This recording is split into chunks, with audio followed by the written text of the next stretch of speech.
지금부터는 주제 발표 순서입니다. 먼저 탄소중립위원회 경제산업분과 전문위원이신 이상준 박사님께서 기후위기의 시대 탄소중립 이행의 중요성이라는 주제로 발표해 주시겠습니다.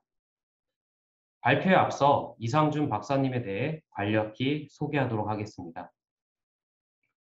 이상준 박사님께서는 미시간 주립대 자원경제학 박사학위를 취득하셨으며 현재 에너지경제연구원 연구위원으로 2050 탄소중립 시나리오 산업부문 기술작업반 분과장, 환경부 국가온실가스 통계관리위원회 및 배출량 인증위원회 위원, 기후위기 대응 농어촌 에너지전환 포럼 위원 등 활발한 활동을 하고 계십니다. 이어서 이상준 박사님 발표 부탁드리겠습니다. 네, 안녕하세요. 잘 들리시나요? 네, 잘 들립니다. 네, 예, 화면 공유 먼저 드리고 시작하도록 하겠습니다.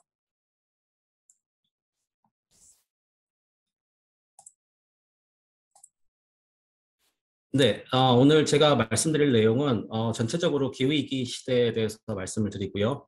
우리나라 에너지 부분, 특히 에너지 부분을 중심으로 탄소 중립 이행의 필요성이나 중요성에 대해서 말씀을 드리도록 하겠습니다. 예, 첫 번째로 탄소 중립 시대에 대해서 간단히 말씀을 드리겠습니다. 작년에 IPCC 6차 평가 보고서에서 첫 번째 평가 보고서가 출간됐습니다. 이 보고서가 사실은 뭐 벌써 6차니까요. 계속 시간을 지나면서 기후변화 문제에 대해서 평가를 하고 있는데, 점점 시간이 갈수록 기후변화 문제의 심각성이 더욱 강해진다라는 평가가 나오고 있다는 게 특징이라고 하겠습니다. 특히 지난 6차 평가 보고서에서는 한 2000년간의 기간을 볼 때, 전례 없는 속도로 올라가가 일어나고 있다라는 점을 밝히고 있고요. 왼쪽의 그래프에서 보시다시피 1850년대 산업혁명 이후죠. 산업혁명 이후에 지구온난화의 속도가 굉장히 가파라지고 있는 걸 확인하실 수 있습니다. 오른쪽 그래프에서 보시는 것처럼 이것이 그러면 인간활동에 의한 영향이냐? 자연적인 변화만으로 시뮬레이션을 했을 때는 이 결과가 나타나지 않는다는 것입니다. 인간 활동의 영향이라는 변수를 집어넣었을 때 1850년 이후에 이 기후변화, 지구온난화의 속도가 굉장히 가파라지고 있는 것을 확인하실 수 있습니다. 이런 인식의 하에서 사실 18년부터라고 말씀드릴 수 있을 것 같은데 본격적으로 탄소중립, 2050년 탄소중립이라는 이슈가 본격적으로 불거지기 시작했고요. 여기서 보여드리는 자료는 넷제로 트래커라는 기구에서 지금 탄소 중립을 선언한 국가들이 어느 정도 되는지를 보여주고 있는 겁니다. 전 세계 배출량 기준으로는 한 88% 정도 되고요. GDP 기준으로 90%. 그러니까 대부분의 국가가 탄소 중립을 지금은 최소한 선언이라도는 한 상황이다라고 말씀드릴 수 있을 것 같습니다. 다만 여기서 말씀드릴 수 있는 게 국가만의 일은 더 이상 아니다라는 것을 제가 강조드리고 싶습니다. 국가들이 기후위기 대응을 위해서 여러 가지로 선언하고 법제를 한다든지 하고 있는 것과 동시에 지방정부라든지 도시 이런 기업들의 참여가 최근에 두드러지고 있다는 게 특징이라고 하겠습니다. 이 세계 경제 포럼에서 매년 발표하고 있는 세계 위험 이 보고서라는 게 있습니다. 이 보고서에 보면은 그럼 기후변화 문제를 세계는 어떻게 인식하고 있는지 보시면은 크게 두 가지 요소로 평가를 하고 있는데요. 첫 번째 요소가 얼마나 발생 가능성이 크냐, 두 번째 요소가 얼마나 그 충격이 크냐 이 문제로 평가를 하고 있는데 기후변화 문제가 2위, 지금 여러분들한테 이 질문을 드리면 당연히 아시겠지만 지금 인류가 직면하고 있는 가장 큰 위기는 아무래도 코로나19입니다. 그래서 이 임팩트 면에서 탑 글로벌 리스크 1위에 올라왔습니다. 작년에. 그래서 인펙셔스 디지즈라는 측면이 아래 그래프를 보시면 있죠. 그렇지만 기후변화 문제는 지속적으로 탑 리스크에 올라오고 있다는 게 특징입니다. 여기서 또 표현이 절묘합니다. 사실 단순히 그냥 기후변화 문제다 이렇게 표현을 안 하고요. 세계경제포럼에서 뭐라고 표현하고 있냐면 Climate Action Failure라는 표현을 쓰고 있습니다. 그건 무슨 얘기냐면 기후변화 이 문제보다 기후변화에 대응을 못하는 문제가 더욱 심각하다 이렇게 표현하고 있는 거라고 생각하시면 될 것 같습니다. 예, 그래서 이 부분이 잘 표현되어 있는데요. 블라인드 스팟이 가장 큰 블라인드 스팟이 뭐냐? 우리가 제대로 대응을 못할 가능성이 좀 위험성이 있는 게 뭐냐라고 할 때 기후변화 대응 실패가 가장 위험성이 있다라고 보는 것입니다. 뭐 기후변화가 가진 문제의 속성이죠. 사실 지금 우리가 노력을 한다는 게 바로 가시적인 효과가 우리한테 늘어나지 않고 미래 세대가 드러나고 사실 또 우리가 지금 투자하는 것이 우리만 누릴 수 있는 것이 아니라 전 세계가 공통으로 누린다는 공공재적 성격이 있다는 점에 대해서는 잘 알려져 있습니다. 그만큼 사실은 무임승차의 요인이 큰 거고 다 같이 노력해야 되는 필요성이 크다라고 하겠습니다. 예, 다만 그 와중에 우리가 지금 이런 일들을 맡고 있습니다. 저희가 에너지 위기의 시대. 그래서 올해 이 뉴욕타임즈 기사인데요. 스캐리 에너지 윈터가 커밍하고 있다라는 뭐 기사가 났었습니다. 무슨 얘기냐면 지금 저희가 전환기에 있다라는 점을 강조드리고 싶습니다. 에너지를 새로운 에너지로 전환할 때 전환하는 시기에 있고 그 전환하는 시기에 완전히 새로운 에너지, 뭐 재생에너지 등 새로운 에너지 시스템이 자리를 잡지 못하고 있는 상황. 그리고 전통 에너지에 대해서는 투자가 축소되고 있는 상황. 이 전환기적인 상황에서는 어떤 것도 주력으로 이 자리 잡지 못한 상황이라면 전통 에너지원이 부족하거나 공급이 부족하거나 수급에 문제가 생기는 일이 발생하고 있는 것이고요. 단순히 뉴욕타임즈 기사에서는 이 녹색 투자 때문만은 아니다라는 점이 뭐 강조되고 있습니다만 전환기에는 이런 일이 일어날 수 있다, 앞으로 계속 일어날 수 있다라는 점을 보셔야 될 것 같고요. 지금 전 세계적으로 공급망이 이슈인데요. 에너지 부분도 이 전환기에서 어떻게 안정적으로 에너지 수급을 관리할 수 있느냐라는 게 국가의 역량이라고 저는 말씀드릴 수 있을 것 같습니다. 그만큼 지금 전 세계적으로 에너지 시스템이 청정하고 저탄소 에너지 시스템으로 이행해가는 방향성은 분명합니다만 그 전환기의 관리를 어떻게 해나갈 것인지가 정말 중요한 때다라고 말씀드릴 수 있을 것 같고요.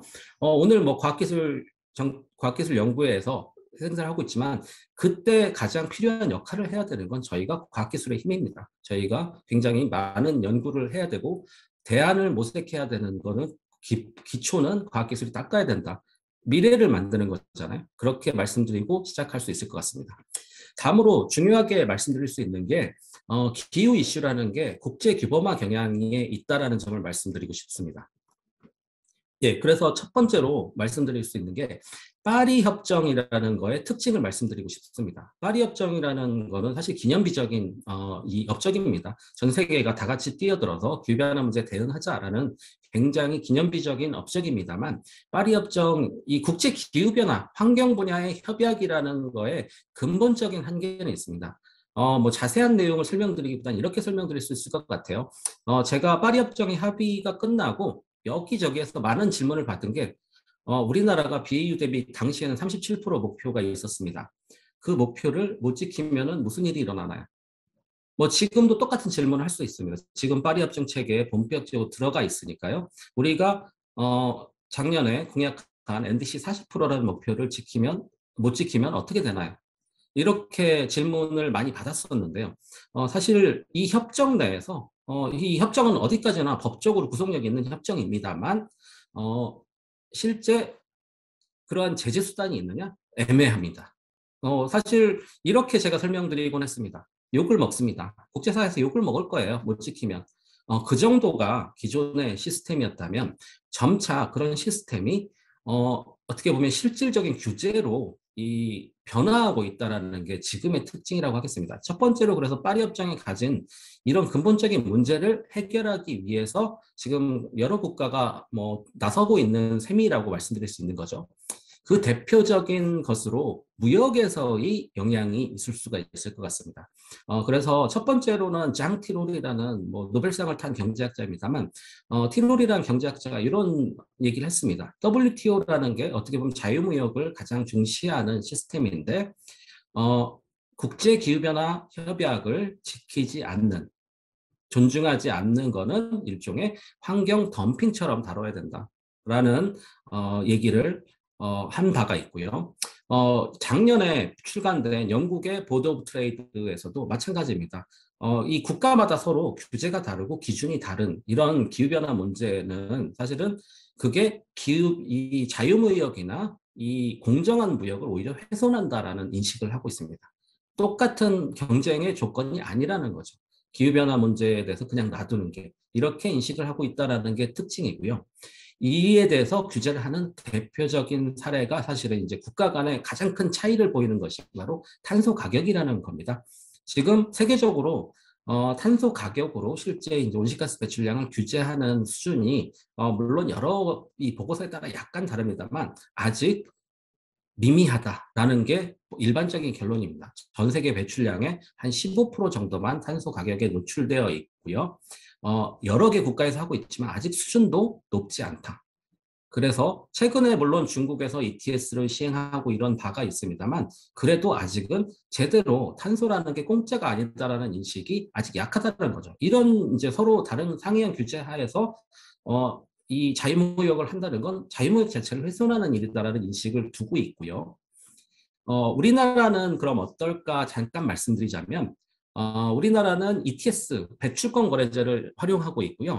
우리나라는 배출권 거래제의 커버리지, 배출권 거래제가 차지하는 온실가스 배출의 이 규제를 하고 있는 배출의 비중은 굉장히 큰 나라입니다. 오른쪽 위에 그래프를 보시면 오른쪽 위에 우리나라를 제가 표기해 놨는데요. 우리나라 배출권 거래제의 커버리지가 한 74% 정도 됩니다. 그 정도로 우리나라 전체 배출량의 74% 정도는 배출권 거래제 규제를 받고 있다라는 점으로 이해하실 수 있고요. 물론 지금 코로나19 위기로 가격이 많이 떨어진 상태이긴 합니다만 이 배출권 가격도 상당히 높은 수준으로 유지된 나라이기도 합니다. 사실 규제 수준이 뭐 서로 뭐 보는 관점은 다르겠습니다. 뭐 우리나라가 제도적인 긴간이 없는 것이 아니다라고 보시면 될 것 같아요. 이 보시면은 EU ETS 지금은 EU ETS 가격이 코로나19 위기에서 회복하면서 굉장히 빨리 뛰었습니다. 우리나라도 지금 뛰는 추세를 보이고 있습니다. 그렇지만 사실 이 전체적인 범위나 가격 면에서 우리나라 ETS가 무시할 수 있는 제도는 아니다라는 거고요. 이런 제도가 서로 상이한 사실 지금 참고로 보여드리면 아래쪽 그래프에 맨 왼쪽에 위쪽에 일본이 있거든요. 실제 일본만 해도 탄소 가격이 미미한 수준입니다. 사실 뭐 그 무시할 수 있는 수준이 아직은 이런 수준인 거거든요. 그러니까 사실 우리나라가 이런 부분에서는 일본하고도 좀 더 차이를 보이는 부분도 있다라고 말씀드릴 수 있을 것 같고요. 그래서 사실 EU에서 먼저 치고 나갔습니다. 대표적인 게 EU가 2030년에 55%, 90년 대비 55%를 줄이자는 목표를 제출하면서 그 목표를 이행하려면 사실 실질적인 정책 수단이 있어야 되죠. 그래서 이 그래프에 보시는 것처럼 온갖 정책 수단의 강화를 패키지화해서 발표를 했습니다. 그것을 소위 Fit for 55 패키지라고 합니다. 이 패키지는 어디까지나 EU의 온실가스 감축을 하기 위한 것이니까 근본적으로는 무슨 제도냐면 내국 영내 제도죠. 영내 제도고 이 영내 제도인데 여기에 붉은색으로 표시해 놨는데 흔히 이거를 CBAM이라고 합니다. CBAM이라고 하는데요. 이게 이 탄소 국경 조정, 그러니까 이 외국에서 수입되는 제품에 대해서 온실가스 배출량을 근거로 일종의 세금과 같은 규제를 하겠다. 서로 똑같이 EU가 낸 탄소 가격만큼 돈을 내세요라는 게 CBAM이라는 제도가 되겠습니다. 결국에는 무역 규제죠. 무역 규제라는 조치가 실질화되고 있다는 게 첫 번째 특징이라고 하겠습니다. 예, 그래서 지금 CBAM을 간단히만 설명을 드리면요. 우리 이 5개 품목에 대해서 시행을 하는데요. 우리나라가 직접 영향을 받을 수 있는 품목은 크게 두 가지입니다. 첫 번째로는 철강, 두 번째로는 알루미늄. 그래서 근데 사실 수출액 기준으로 볼 때는 철강이 절대적입니다. 그래서 일단 영향을 받을 수 있는 직접 영향에 노출되는 품목은 철강이고요. 그때 무슨 가격을 내냐면 EU 배출권 가격을 내는 시스템. 그러니까 결국에는 EU 업자가 내는 가격과 다른 나라에서 수입해서 들어오는 가격도 똑같은 돈을 내라라는 겁니다. 탄소 가격을 제출해라라는 거고요. 사실 그래서 규제가 약하거나 아니면 규제가 아예 없는 나라들은 돈을 많이 내야 될 거고요. EU에. 상대적 규제가 있는 나라는 덜 내는 이런 시스템이 될 것이라고 예상하면 될 것 같습니다. 그래서 사실 이 부분을 자세히 설명드리기보다는 무역 규제화되고 있다는 점이 특징인 것 같아요. 그동안은 그냥 이 선언적 의미에서 벗어나서 본격적으로 무역 규제화되고 있다는 게 첫 번째 특징이라고 말씀드릴 수 있습니다. 예, 다음으로는 기업 활동을 보실 필요가 있을 것 같습니다. 제가 여러 가지 지금 뭐 이 마크를 붙여놨는데요. 이것들이 다 뭐냐면은 기업들이 참여하는 다양한 기후변화 대응 이니셔티브입니다. 뭐 클라이밋 액션 100 플러스, 그다음에 뭐 트랜스폼 투 넷제로 이니셔티브, EB100, RE100, 그다음에 뭐 레이스 투 제로, 사이언스 베이스드 타겟. 이것 말고도 제가 여기서 그냥 뭐 이 한 뭐 10개도 더 말씀드릴 수 있어요. 자, 이게 무슨 얘기냐면 기업들이 참여하고 있는 기후변화 대응 관련 이니셔티브가 많다라는 얘기는 기업들이 어떻게 보면 한편으로는 그 정도로 기후변화 문제가 더 이상 무시할 수 없는 문제다. 우리가 이게 기업의 사업에서 중요한 문제다라고 인식하고 있다는 점 한 가지 하고요. 그리고 또 이니셔티브 여러 개 있다는 건 서로 주도권을 또 가지려고 한다는 의미로도 해석하실 수 있을 것 같습니다. 예, 그래서 그 중에 대표적인 게 알리백 이니셔티브죠. 이거를 간단히만 설명드리면 이거는 기업들이 지금 전기를 뭐 생산 과정에서 많이 쓰죠. 근데 그 전력 소비의 100%를 청정 에너지로 공급하겠다는 자발적 이니셔티브입니다. 예를 들어서 자동차를 만들 때 전력 소비를 한다면 그 전력 소비량은 100% 재생에너지를 통해서 청정에너지를 통해서 공급을 받겠다. 그거는 물론 이제 재생에너지 직접 생산하는 것도 있지만 관련 인증서를 산다든지 이런 방식으로 100%를 충당하는 방식입니다. 그래서 이거는 제가 2018년에 관련된 뭐 연구를 수행한 바가 있는데요. 그때만 해도 순수하게 자발적이다. 뭐 이 참여할 기업들은 하시고 아니면은 안 하고 이런 느낌이 강했다면은 지금은 여전히 자발적인 이니셔티브입니다만 어떻게 보면은 굉장히 필수 불가결한 이런 요소들이 돼가고 있어요. 그 부분이 저는 강조드리고 싶은 부분입니다. 왜냐하면 뒤에서 말씀드릴 수 있을 것 같아요. 어, 글로벌 기업들이 더 이상 자기 매출량만 신경 쓰지 않고 있기 때문에 그렇습니다. 흔히 온실가스 배출량은 스코프 1, 2, 3로 이렇게 구분을 많이 하는데요. 기업이 직접 배출하는 것은 스코프 1과 2입니다. 스코프 1은 직접 화석연료를 소비한다든지 이 연료를 연소하는 이런 과정에서 배출하는 거고요.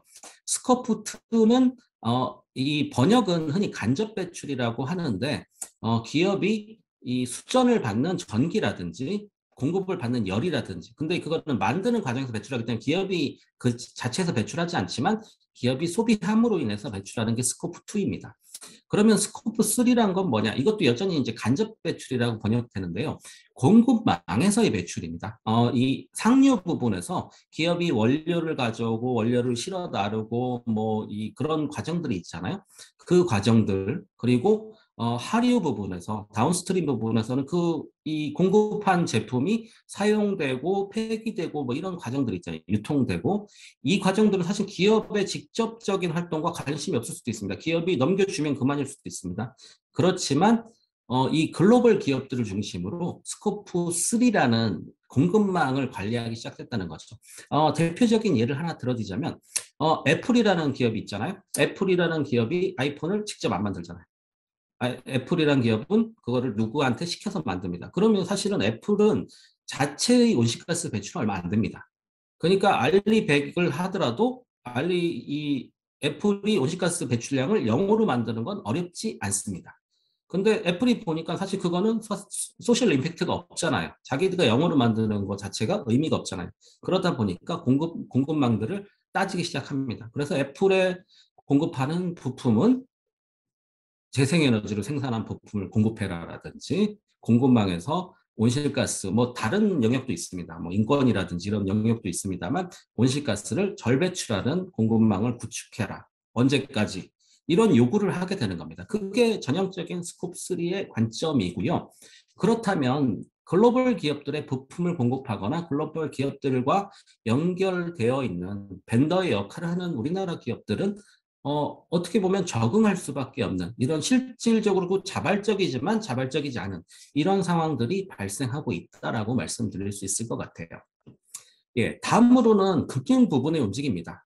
EU가 지금 지속가능 금융 패키지 중에서 텍사노미를 지금 이제 초안을 발표를 했습니다만, 텍사노미라는 건 투자의 항목이죠. 어떤 투자가 녹색 투자라는 게 정해졌다라는 게 하나가 있고요.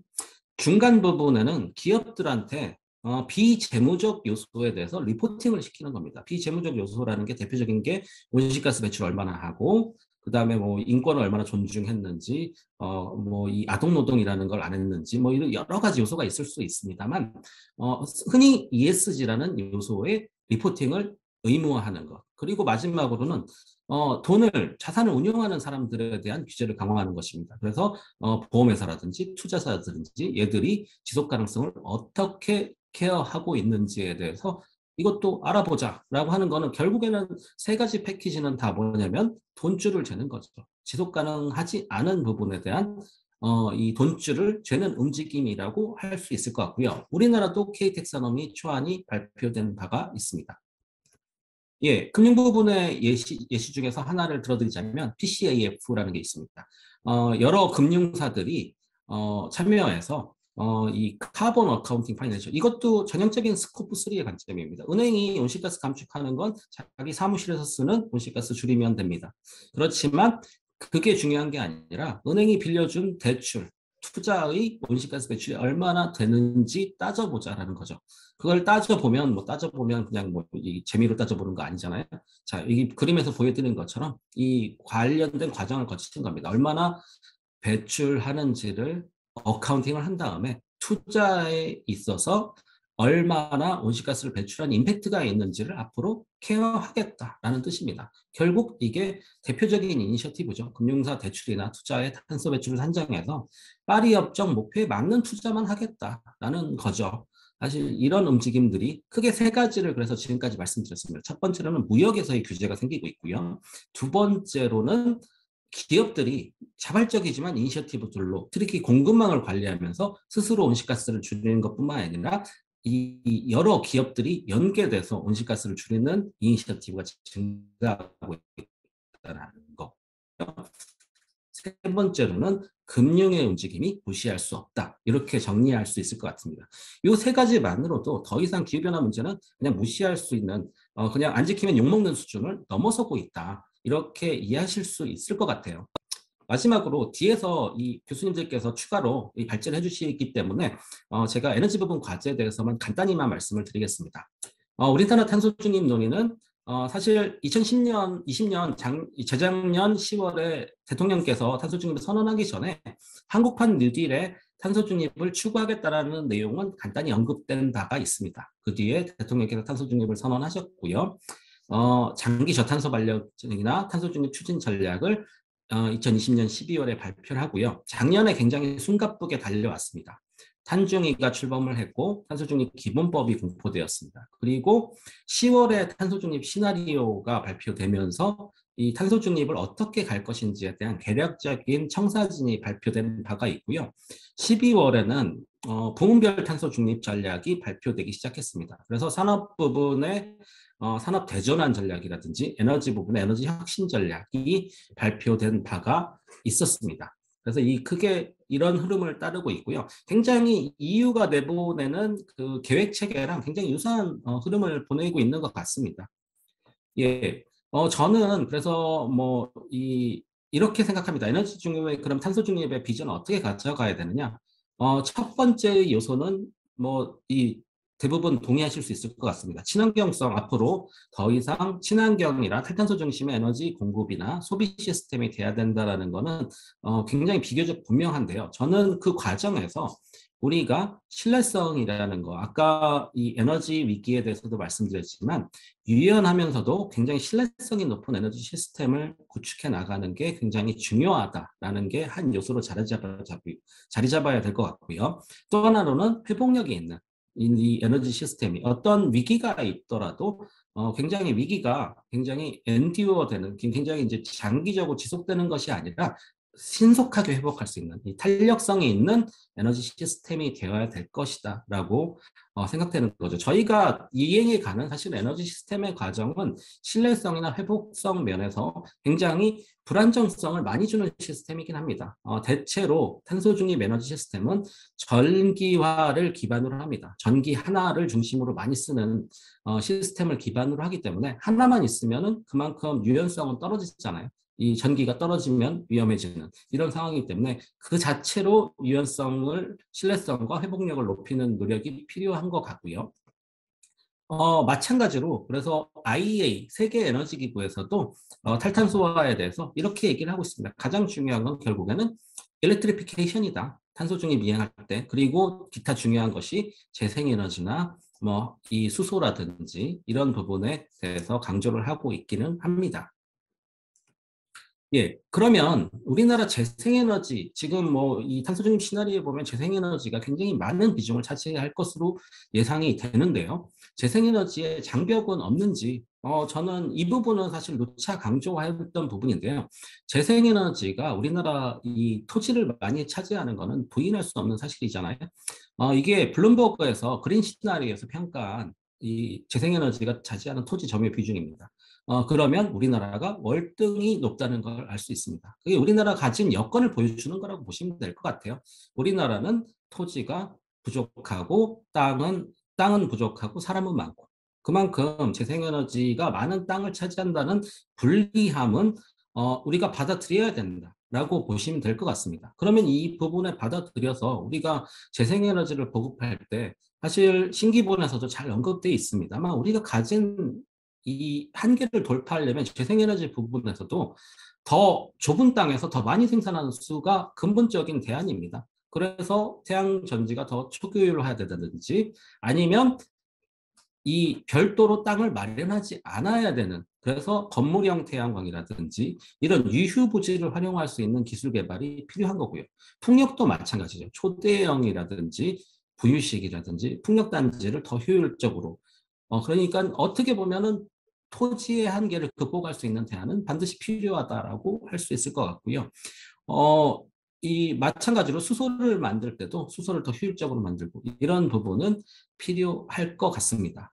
반면에 이 저는 원자력에 대해서는 크게 언급을 하지 않겠습니다. 뒷부분에서 자세히 말씀을 해주실 거기 때문에요. 다만 우리나라에서 원자력이 가지는 에너지 밀도에 대해서는 반드시 살펴볼 필요가 있다. 좁은 공간에서 많은 에너지를 생산할 수 있는 원자력이 가진 특징에 대해서는 우리가 반드시 마찬가지로 원자력에 대해서 폐기물 문제를 제기하시는 분들이 있습니다만 원자력은 비교적 물론 안전성에 대해서 충분히 고려하고 우리가 그 시스템을 만들어 가야지만 비교적 적은 양의 폐기물을 배출하기도 합니다. 자, 이런 특징들에 대해서 사실 그 에너지라는 게 이렇잖아요. 사실 어떤 왕도가 딱 있으면 그것만 하면 됩니다. 우리가 그것만 줄창하면 되는데 우리가 가진 여건이나 한계를 고려하면 그렇지 않다라는 게 핵심일 것 같아요. 그렇다면 우리가 이 서로 장단점이 있는 걸 서로 섞으면 그게 장단점이 서로 가려지는 거잖아요. 서로 키가 큰 친구가 키가 작은 친구를 도와주고 키가 작은 친구가 키 큰 친구를 도와주는 서로 장단점이 있는 높은 거를 키 큰 친구가 내려주고요. 아래쪽에 있는 걸 키 작은 친구가 들어주고요. 이런 게 필요한 거잖아요. 사실 그런 상상력이 필요한 시기고요. 그래서 사실 미래 에너지 시스템은 섹터 커플링으로 가야 된다는 점을 많이 말씀하십니다. 그린 에너지 통합 시스템으로 가야 된다는 말씀을 하시고요. 사실은 이 부분에서 첫 번째로는 우선은 효율적으로 써야 되겠죠. 에너지 효율은 전제가 돼야 됩니다. 우리가 마냥 늘어나는 에너지 수요를 그냥 그대로 공급할 수는 없습니다. 그렇지만 미래에는 사실 에너지 시스템의 유연성을 넓히기 위해서는 단축기인 에너지 전력을 저장 가능한 수단으로 바꿔야 되는 거죠. 흔히 오늘 뭐 마침 저는 이제 울산에서 올라왔는데 울산에 ESS에서 불이 났습니다. SK 에너지 공장에서요. 자, 그만큼 이런 일들이 일어나는 것들이 유연성을 앞으로 확보하기 위해서 이 ESS나 뭐 뿐만이 아니라 다양한 저장 기술들이 활용돼야 된다는 점을 보여주고 있을 것 같습니다. 자, 이 부분은 간단히만 말씀을 드리고요. 뭐 마지막으로는 지금 뭐 수소 터빈도 저희 필요하죠. 유연성 확보를 위해서. 그래서 지금 50메가급 터빈, 그 유틸리티급이 아닌 터빈은 뭐 이미 운영 중입니다만 대형화 실증도 앞으로 필요하겠다라는 점이고요. 지금 세계 시장을 사실 미쯔비시하고 GE 터빈이 휩쓸고 있죠. 사실 이런 부분들이 앞으로 우리가 준비해야 되는 부분이 아닌가라는 부분인지 생각이 듭니다. 예, 마지막으로 말씀드릴 수 있는 건 앞으로 에너지 부분에는 많은 투자가 있어야 된다는 겁니다. 이런 질문을 제가 가장 많이 받는 질문 중에 하나인데요. 앞으로 탄소 중립하려면 2020년대, 지금이죠. 2030년대, 그리고 2040년대 언제가 제일 중요합니까? 이런 질문을 제일 많이 받는데 저는 그 부분에 있어서는 저희 보통 학자들은 이제 명시적인 답변을 꺼리는 성향이 있습니다만 그 부분에 대해서는 분명하게 답을 드릴 수 있습니다. 2020년대 지금의 투자가 가장 중요합니다. 이렇게 말씀드리고 끝내도록 하겠습니다. 예, 감사합니다. 네, 이상준 박사님, 주제 발표 감사합니다.